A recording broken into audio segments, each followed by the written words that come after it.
Welcome to our channel exam in the BDS। मैं हूं doctor Dinesh. आज का टॉपिक है डेंटल इमरजेंसीज में स्टेटस एपिलेप्टिकस। इसके पहले थोड़ा हम इंट्रामस्कुलर इंजेक्शंस देखते हैं। ऐसे डॉक्टर हमें इंट्राओरल इंजेक्शंस ही नहीं IM इंजेक्शंस भी जानना जरूरी है। कॉमनली हाथ और बटक्स में IM इंजेक्शंस डाला जाता है।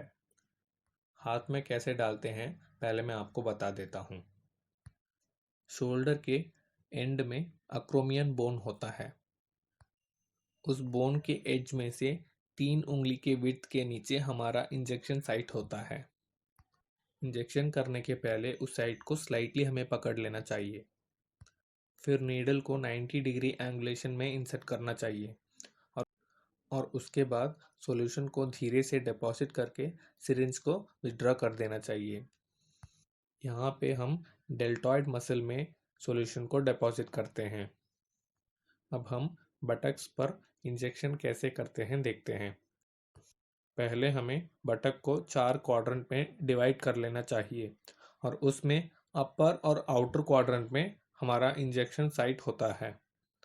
यहाँ पे भी 90 डिग्री एंगुलेशन में नीडल को इंसर्ट करके सॉल्यूशन को धीरे से डिपॉजिट करके सिरिंज को विड्रॉ करना है।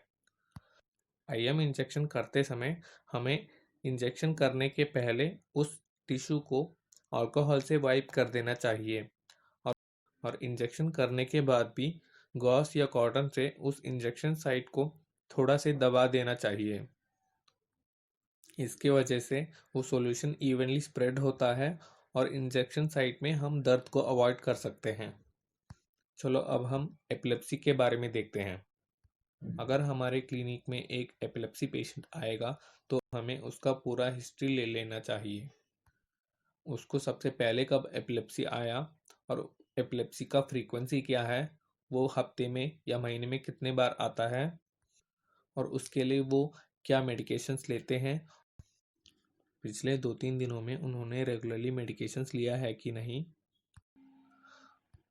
और अपॉइंटमेंट के दिन वो मेडिकेशन खा के आए हैं कि नहीं, ये सभी क्वेश्चंस उन्हें पूछ लेना चाहिए।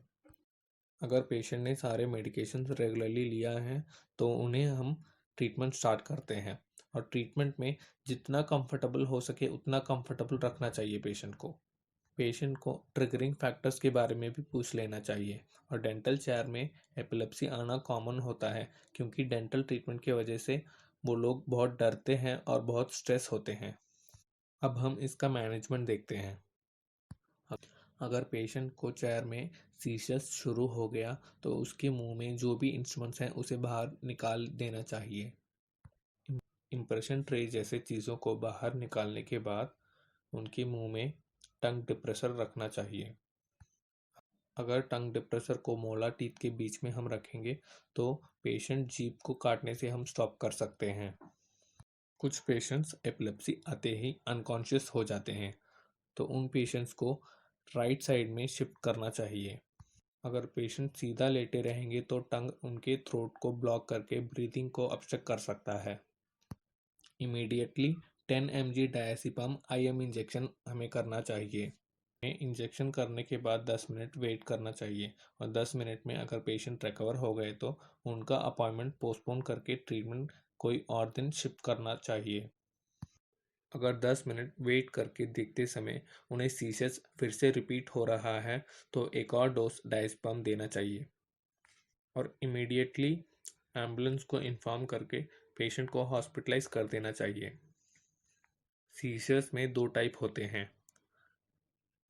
एक है एब्सेंट सीजर्स जिसमें पेशेंट सडनली अनकॉन्शियस हो जाता है और थोड़े ही देर बाद पेशेंट खुद रिकवर हो जाता है। दूसरा है एटोनिक सीजर्स, इसमें पेशेंट हाथ पांव हिलाता है। नॉर्मली कन्वल्शंस 5 मिनट के अंदर ही होते हैं। पेशेंट के रिकवर होने के बाद पेशेंट की अपॉइंटमेंट कोई और दिन पोस्टपोन कर दीजिए। यहाँ पे आज का टॉपिक ख़त्म हो रहा है। आज का बोनस फैक्ट देखते हैं। जनरली लेडीज़ का हार्ट जेंट्स के हार्ट से छोटा होता है और इस साइज़ को कॉम्पनसेट करने के लिए लेडीज़ का हार्ट जेंट्स के हार्ट से ज़्यादा तेज बीट करता है। अगर आपको ये वीडियो अच्छा लगा तो चैनल को सब्सक्राइब कीजिए। Thanks for watching.